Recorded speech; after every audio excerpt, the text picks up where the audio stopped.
Can you imagine if they stay in Tiong Bahru and the parents stay at Teluk Blangah? Sorry, what's your point? So my point is that it's very easy right now. Studio 1. Excellent one. What was that laughter?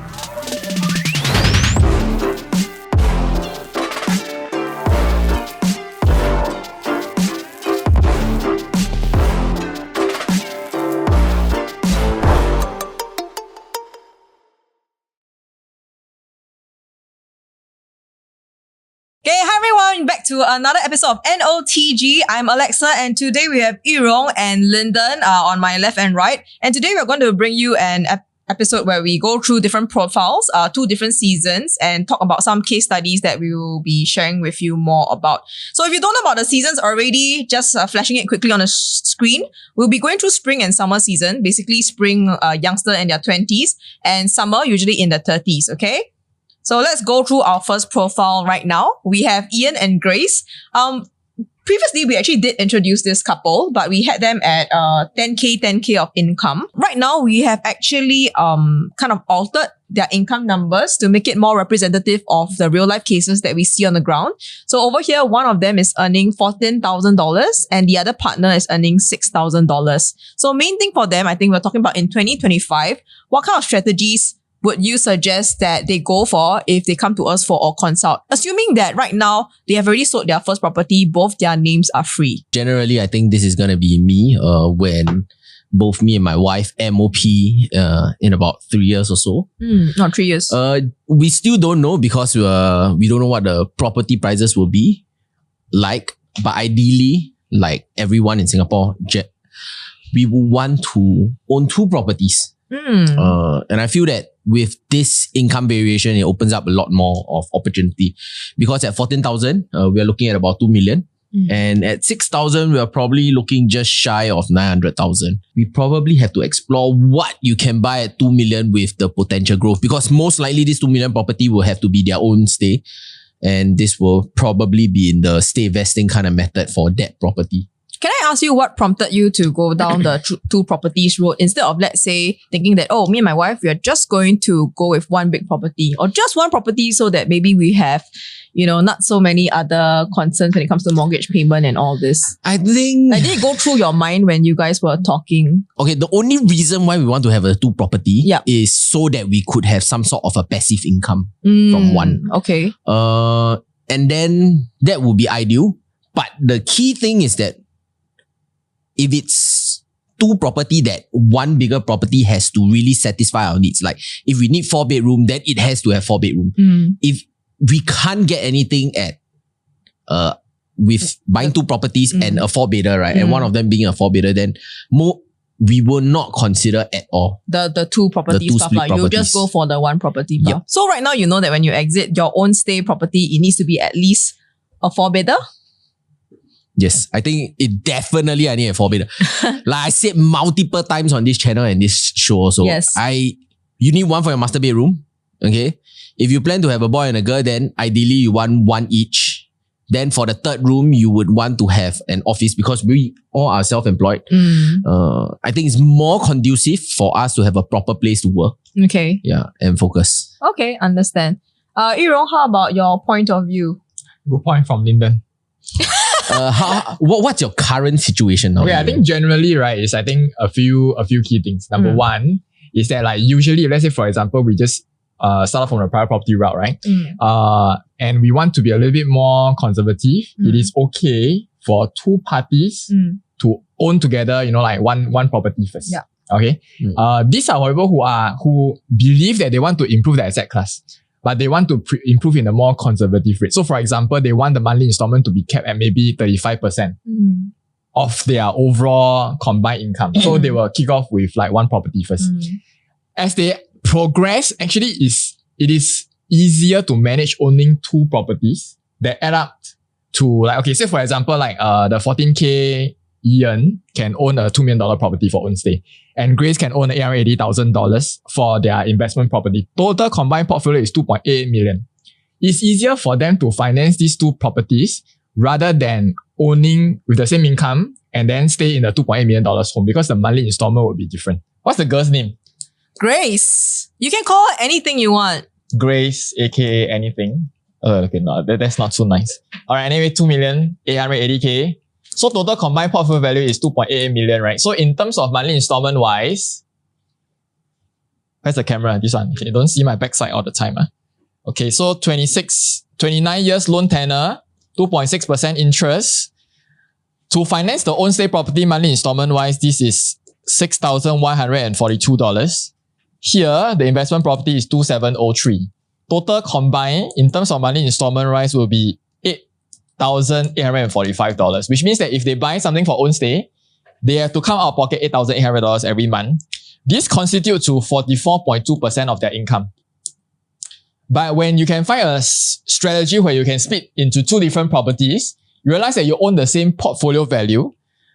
Because the secondary property, assuming that usually the smaller one is the one that they will rent it out from a practical standpoint, unless this is a very young couple. So for example, like maybe y'all are together, y'all just start out and then you're having this income and then you realize that y'all can just stay in a one bedder together and now you can rent it out. This is even a better scenario.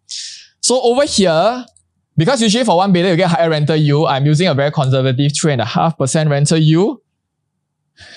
This mic thing is a bit heavy. 2,567 is your rental.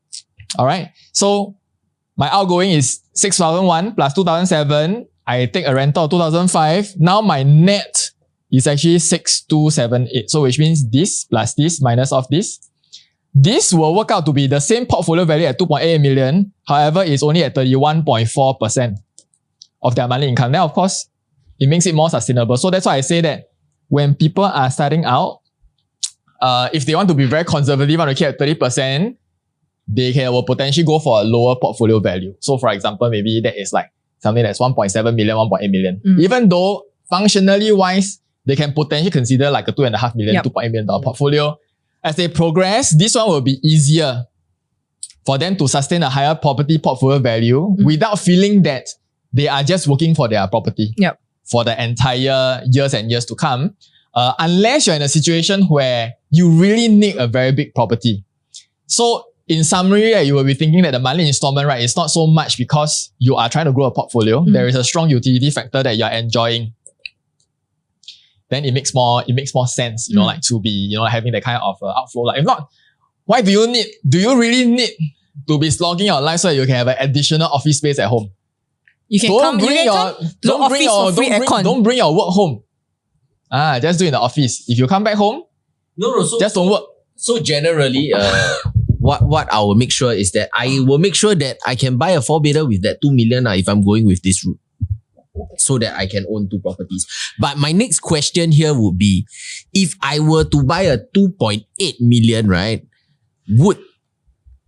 if I were to buy a 2.8 million, would the capital appreciation within the next 3 to 4 years allow me to make the next leap? If I was a client, and I'll be asking myself that question. I think the question about capital appreciation is not so much about what is the property value that you are buying. Right. So at each property tier, if you buy the correct one when the value is correct and not overpriced, it will go up. So for example, if let's say today, we give a very a more logical sense kind of scenario, right? Let's say today, 2.8 million. For whatever reason, you manage to buy a extreme scenario, you buy a 1-bedder, 2.8 million. Fine. Okay, so is it a very high probability that this 2.8 million can appreciate for like a 1-bedder? Then it's very unlikely you will be able to appreciate. But let's say this 2.8 million, you can buy a landed property freehold. Is it the chance of appreciating is very high? Right? Of course, in the actual scenario, I make it in the like stupider sense because there is no 2.8 million freehold property unless you're just buying a land.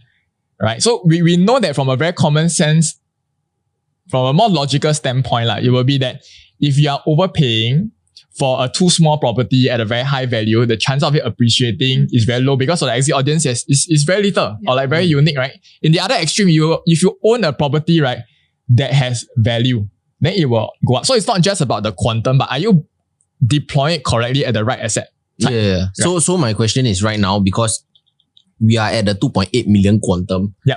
What would you have recommended? 2.8 the minimum. Okay, let's say like today in 2.8 context, you buy a RCR new launch, it will be at $2.8 million. Yeah, and occasionally, let's say you go to an OCR new launch, you can still get a brand new 4-bedder. Yeah, then in that context, maybe when it's the same price point, I will be more inclined to consider a decent location OCR property. Just because I want to get the size. I think the things is very logical one. So let's say, for example, like the 3-bedder is at 1,000 square feet. Yeah. And at the same price point, I can deploy to a 1,250 square feet unit. Okay, so logically speaking, how much will you want to appreciate for if you invested 2.8 million? Say 4 years, I would want to appreciate maybe about 300 to about 400,000. Okay, so we put simple context. So let's say you are using 400,000. You invest 2.8 million to a 1,000 square feet property, right? That property need to appreciate $400 per square feet. For it to achieve that 400K 4,000 square feet lah. Yeah, 4,000 square feet, right? For the next 4 years or 5 years. If I only need to have 400,000 appreciation over a 1,250 square footage, right? I only need it to appreciate $320. So the key thing is, if I go to a more city fringe kind of location and I buy a smaller unit, I must be very assured that probably in terms of like the appreciation rate, right, I will be able to have additionally like 25% to 30% PSF growth. Then it will make sense for me to commit to a smaller property. If not, the easiest way is to think of it. Floor space is one of the key ingredients for capital appreciation, because you only need to appreciate a little bit lesser PSF. That's it. Yeah, so we are comparing good to good lah. Yeah. No, I think I was listening to both of you speak, and I think there are a lot of things that are going through my mind also, because all the while when we have been talking about all these profiles, it have come from a very optimistic point of view. What do you mean by optimistic? Optimistic in the sense that the climate is good, the market is good, 36 years old, your income will hold and things like that. But me being the cautious kind of person, 36 years old, normally in the next few years entering to the 40s, I think that's also a time where certain of our age group people, they actually start facing possible retrenchment and things like that. So I guess like coming from a conservative point of view, if I'm potentially my partner is in a industry where their job may be at risk, would you be so aggressive in the proposal that you propose to them moving forward into the year lah? Because this one is a very like, okay, we're confident everything is going to be good. You're going to get 14K, 6K, like you're going to get more bonuses. Your income is steady. You're not going to lose your job. Let's just go straight to 2 private properties. And then my question is, what if I already know, maybe one of my partner, the job is kind of questionable. We don't know what's going to be in, but yet I still want to invest. Are you all married or the partner? Married lah. Yeah, okay, Ian and Grace, Ian and Grace, we are still Ian and Grace, we are married, but maybe my partner's job, either the one holding the 14K or the one holding the 6K, might not be the stable one. Actually, the more properties you own, the lesser your risk is.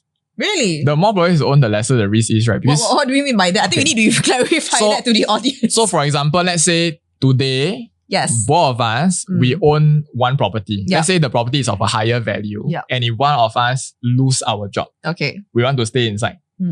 There is, from 2 income now is 1 income, right? If let's say today I have 2 properties, we have 3 incomes, so we have both our incomes plus the rental income. So it's easier to sustain when I have more properties, like I can rent it out. Of course, you can potentially subdivide one of the houses to make it as a room rental. So, okay, worst case scenario, okay, if let's say one of us lose our job, I can rent out both. We rent a HDB to stay lah. We rent a HDB to stay. We try to arbitrage in terms of to spend as little as possible for the outgoing one for own use. If really cannot, I move back with my parents' house.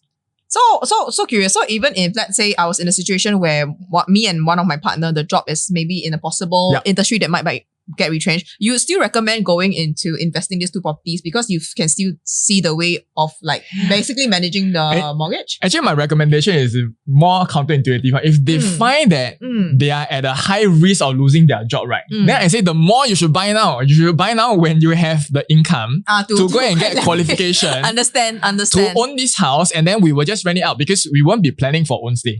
If you are planning for own stay, you want to think from the angle of percentage where it makes sense from what is a stable income. So you keep the percentage to be manageable. If I know that today is high risk, okay, never mind. We buy and this is purely to rent out. We will buy both and we'll rent out. There will be some scenarios where they know that they are like this, and they are willing to do the trade-offs. Everything is about trade-off, right? To take care of ourselves today versus taking care of ourselves tomorrow. For example, extreme scenario or trade-off. I have spoken to this client, so one of my colleagues. All right, so brought me to speak to the they stay in the HDB. They have been looking to upgrade for the last 3 years already. And they had never made the move. The 3 years, right, is because they were very picky with the house that they want. So is it only pickiness, but for them, actually, they know it's a move that they definitely want to make? Or some hesitation? They find that the HDB is like the one and only, very good, like nothing. Big size, easy nothing to replace. Okay. But I just want to actually share that, like, there are a lot of houses that are way better. There are a lot of houses that are way better. So the key point is this, right? The key point is this. This is the extreme end. Right. So if I cannot find something that is super ideal, I do not change. Okay. But they forget that there is a housing and own stay element to this portfolio. But one of the key attributes is in terms of this asset allocation and investment property. Because if, let's say, today housing to me is just purely utility, right? Yes. There is no super strong reason for me to want to go to a private property. Why do I want to stay in the same location and spend 2.5 times more to stay in the same location? No matter today I'm in the core central, I'm in the central zone, I'm in the OCR, I'm spending about 2.5 times more. In other areas, about 3 times more. So why do I do that? It's because there are other financial factors. From appreciation standpoint, if I know how to structure the correct deal, I can get more loan, I can get out loan. Because all these things that allow my money to flow through different instruments that allow me to be financially better. That's why of course, there's a bonus to have a security and pool and facilities, but most of them, people don't really use it as frequently as they thought they will, right? So this is one extreme end. So hence, in short, is the private property that initially they want to buy a 4-bedder, 1.1 million can get already. Now need 1.7 million, also cannot find. Their HDB did increase in price. Of course it did. So previously it was like 500,000+. Now it's about close to 750k. Have they been priced out already or barely? They have not been priced. They have not been priced out yet. They can still make the shift. But just still watching the price. But I think like because unless the mindset shifts to looking at more from like also from an investment angle, it's very hard for them to make the shift. Because I want to stay here. Location is very good. I can walk to this. I walk to that. So this is emotional reason. Then the other extreme will be something that is like super aggressive one. Right? You just anyhow buy. You have funds to come in, you just anyhow deploy. But sometimes you deploy in an area where it is very high risk. Rationale is because buying property is super easy, right? Once you have funds, you can buy. However, if you buy something that is very little exit audience, it's very hard for them to have enough demand for you to buy over at appreciation. So actually, what was I? I think the reason why I wanted to bring up this is because I do feel that on the ground, there are a certain section of our audience who could be held back because they have a lack mentality, like a more cautious mentality, where they feel that what if this happened, what that happened, maybe I shouldn't make the move because it's just too risky. And I would be one of these kind of parties. So I would naturally want to know, is there any safeguard for me if I were to make the move? So when I heard your explanation. So my conclusion was the extreme portion is right. They just buy 2 and both they rent out and they continue to stay with one of the parents. So they did a trade-off of 100% just focus on the financial portion first. Right? And then they are willing to do some trade-off that, okay, I will stay with my parents. So I think from this point of view, this is really seeing property as a very functional. Because actually most people who I know, when they sell the HDB and they want to upgrade, they want to stay in it themselves. They want to show people that my life has improved. I've elevated my lifestyle. I am living better. I am doing well. So it's a bit, how do I put it? Not the first thing that came to my mind to say that I would still go ahead with the both condos, even though my financially income, I'm not doing well, but I would rent them out and move back to a HDB. And this is coming from more like a societal, how I want society to perceive me kind of view. But it's a very interesting But this is the extreme where they will have their financial independence the fastest. So it's so it's a very interesting view that I hope that some of the audience who are listening right now, and maybe if this never occurred to you, I think this is a very interesting point of. The premise of the FIRE movement, financial independence, retire early, is that those people go on extreme where they really keep their outgoing at 10 to 20% of their income. How do you keep at 10 to 20%? You have to leash on your parents. So I'm and not pay mortgage. So and I'm all very the things. curious, Lyndon, now that you have heard this particular solution from Rong, do you think this is a path that you might want to go down? Because now you're in your HDB, your next step would actually be to try and purchase 2 condos. Would you actually go down the path of buying 2 private properties and then you and your wife continue to rent back HDB? Because HDB, you do get the size, right? You do get the size and the space. I'm very curious to know what you think. Okay, so I'm in a very similar situation, and generally based on the property price market on how much it has moved already, right? More or less I've somewhat solidified my plan that I'm going to take action in 2 years. And so my situation right now is that my wife is the owner of our HDB. So my name is free after 5 years.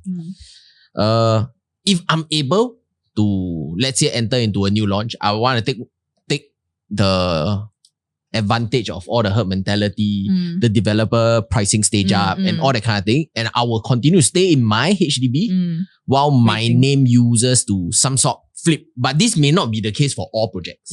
So it has to be very situation. So that will be the first idea that I want to use. Okay. That means I'll continue staying in my HDB even though it's out of location and all that, but we like it, we renovated it, it's a nice place, we are comfortable in it. No choice, I may not have an office. We'll just live with it. You can come to our office at Oxley. Yes. Yes. But I'll purely be using property under my name as a utility too. Okay. If let's say I cannot afford something that is like, say, with the external factors, that means I'm not relying on like transactions within my project or whatsoever, like the resale when we do our frameworks. That means I cannot own something like a new launch. Then what I'll do is that I'll try to find a property resale, which I have in mind.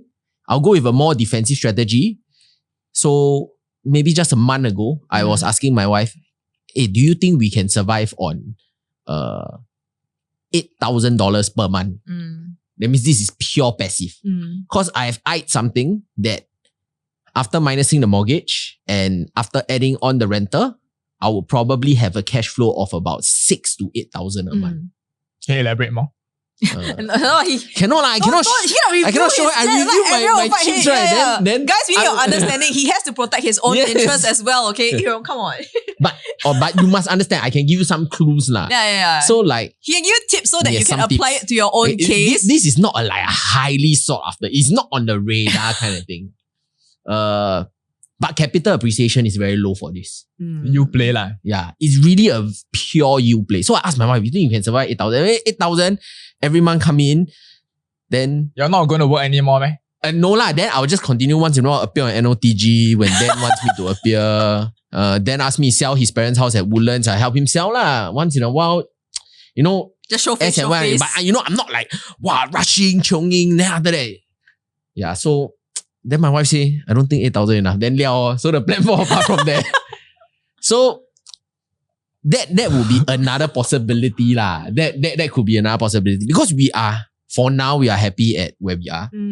I'm comfortable with, like what Rong said, like his that client is very comfortable with that location. The good thing is that I have not stayed in the city fringe before.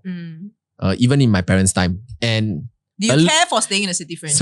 No, so far I don't care because I have not tasted it. But a lot of my clients that stay in the city fringe, right, they tell me, no matter what, Linda, I will never ever move out of this location because they are so used to it. So I'm glad that I have not had the taste of staying in the city fringe because once I stay there, I don't think I can move. It is all about trade-off. So I remember when in the early stage of my career, right? So how many years ago was that?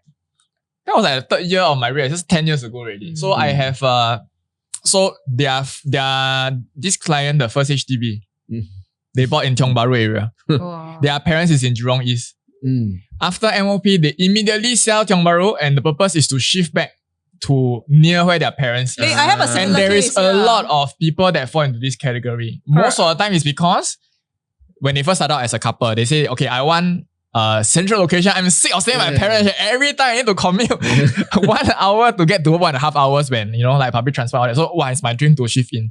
Then they start to have kids. Yes, And then when they start to have kids, correct, same. then they realize that, wow, how important it is to have a parents. Correct. And then they think that every day I need to shuttle them from Tiong Bahru before they go to work. Shuttle them to Jurong East, drop them off, then come back again. Then it's very tiring. So they decide to move back. So that one is a good. It works in their favor. But can you imagine if they stay in Tiong Bahru and the parents stay at Teluk Blangah? Sorry, what's your point? So my point is that it's very easy right now for them to make the decision to sell their Tiong Bahru MOP, then they move back to Jurong. So it is not like a give up. It's not like a trade off for them. It's a trade off. You are trading because off. they get to not commute so much ma.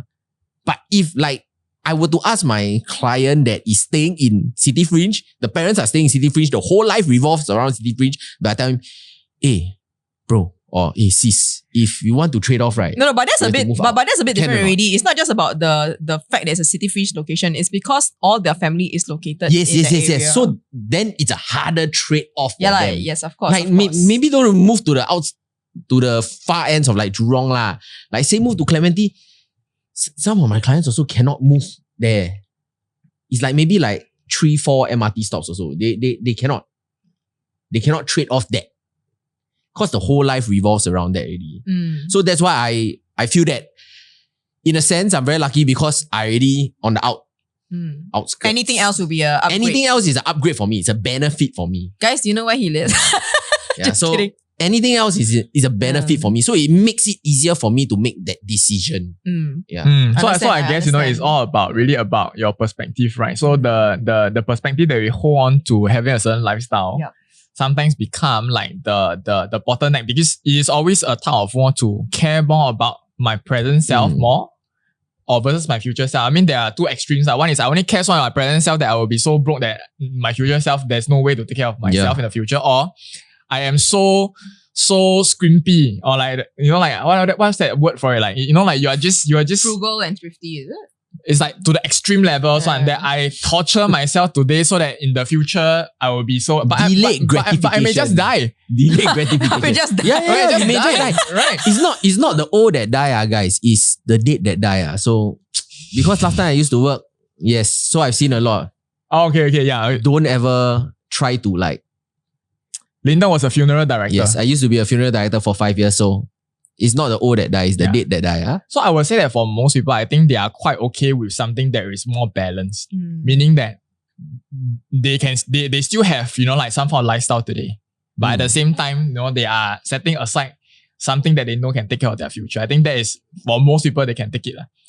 I feel that the whole essence of this discussion, right, is that if you are splitting into two properties, the other property, right, you really have to see as a utility lah.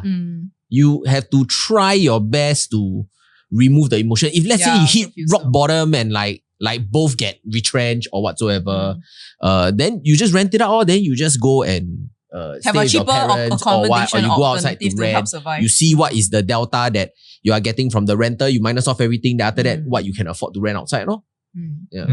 But I think how you can make it a home, right, is really more about the relationship that you build and who you decide to share the space with. I think that is important more so than the other attributes of the home lah. Of course, sometimes when it comes to location, what we are trading off is, okay, if we go into a better location with a higher price, what we are trying to do is to save time so that we spend lesser time on commute and then we can do other stuff. So if we are able to have a very strong measurement based on like the time savings versus how much, like we are able to get out of that additional time, then yes, it could make sense to just splurge a little bit more to have a location that makes more sense for the family. Yeah, and then the trade-off will be I'm just going to allocate lesser funds for the secondary property. Because if let's say, for example, if one side I'm doing, let's say one side now is 2 million, right? Assuming that there is enough funds to flow over, including pledging and show fund to get the relevant loan, we could stay in a $1.5 million home. But of course, I won't be staying in the same location as the $2 million home. Like, if the trade-off is okay, then now I can shift that 500k over to the investment property. So instead of owning a one-bedder, potentially now I have some options of like 2 bedrooms. Correct. And in extreme locations, I can get a free bidder also. Yeah. Below 1.4 million. And surprisingly, I would say quite a number of my clients is that even though they can afford, like let me pull an example, one of the clients I'm serving now, they can afford they are doing really well in terms of their professional lives. They can afford up to 5.8 million. But we are looking at maybe around the 4.5 million. So they don't want to stretch out. Yeah, because when we met them, right, we not only just break down what property you can buy. It's like, okay, so we are looking at your expenditure. What is the next future spending? Yeah. How your kids right now? Then where's the location? Because your kids are going to this certain school. Do you want to spend another 15, 20 minutes more of driving, even though you move super close to the city fringe? So that's why property, if you are buying one, right, and like, let's say it really suits all your needs and checks all your boxes, then yes, that's great. But most likely that's not the case. You will have to have a trade-off one. And not say you need to always fully maximize your next purchase or whatever balance cash you have. Yeah. Okay. So they're buying one landed. So yeah, they are buying one landed. And we are still on the lookout. We are still on the hunt. And because it's a very big jump lah. Like I would say anyone when it helped me also open up my eyes to really relate to them more on a friend to friend, like the struggles that they've seen. Like jumping from a HDB to a private property, then now private property to Landed. And the quantum is almost double already. Yeah. Every time you double the quantum and if you're maximize your loan, then you will realize that your monthly installment outflow will be twice. Yes. Or sometimes more because depending on the age where you execute, right? So unless you are able to see that there is a financial value in it, if not, then why don't I just want to invest in any other instrument that is easier, or I just splurge it out? Yeah. I think also the other thing to note is that, every time you bring out this profile, it is a very simplified profile. We just say that Ian and Grace, they're both 36-year-old earning this income. But you're right in the sense that actually in real life scenario, there will be so many factors coming in. Your children coming in, growing up, their expenses. And then if you're the sandwich generation, you also have your the grandparents, the elderly parents to take care of. So even though you may have this kind of income, but there's so much more buffer you need to account for all the other expenses. Yeah. Like even both Alexa and I, we are serving a buyer right now. He can afford maybe easily up to maybe 2.8 million. But based on whatever he's sharing with us, right, we advise him to even just maybe hover around the 2.3 million kind of mark. To give him some buffer so that in the future, he can still afford the mortgage comfortably. Yeah. So the clients that work with me is at the extreme one. We always max out. It's chung wax. Okay, but of course, I think the key thing is different, right? So because most of the time we develop the strategy that we are owning two properties. So that's the reason why when you own two properties, it seems on paper you are maxed out, but actually you are not, because you are able to reduce that percentage value, right? If it's one person, like one just buy under one, right? Then of course it has to be conservative because we need to rein it in to make sure that, okay, like your monthly installment, ideally 40%. For most people, 40%, they will leave it enough bandwidth for other stuff. But case by case, sometimes you got a lot of commitments. You might need to reduce it further. So will you ever max out to like, say, max cap 50%? I have max until 60% one. 60% is 100% pure investment. They are not going to stay inside. We are very sure. Or both, like, no matter not staying inside one. Most of the time, the first property that we invest in, 80% of the time, they're not going to stay inside. Yeah, so they continue to stay with their parents. So those we were pledge, we move up everything already, because in the end, he's only going to commit 10% of the monthly installment. And go in by CPF. And we know that in 3 to 5 years time, we will sell off. And let's say when we need to plan for own stay, okay, then we need to rein it in to make sure the percentage, now, because you need to come from own pocket, right? It must make sense. Yeah, when it's the tenant paying it, max it out. Understand. Okay, so now that we have spoke a lot about Ian and Grace, and this is something more relevant to two of you who have partners, let's go to our next profile, shall we? Can you have a short recap of your regret since it... Can we not? Okay, short regret. When I was young, I had income, I had CPF, and I had lots of cash lying around, but I didn't really know like how the financial... And you could afford. When I graduated from school, I haven't even started my first job. I had about 80,000 in my savings account. So haven't worked 80,000. She strike Toto. And I cannot save 50%. this is going to be a damn big problem down the road. Okay, I cannot agree. I guys, cannot agree. I'm gonna lean back in my chair to let these two fight it out. Okay, so if at $3,000,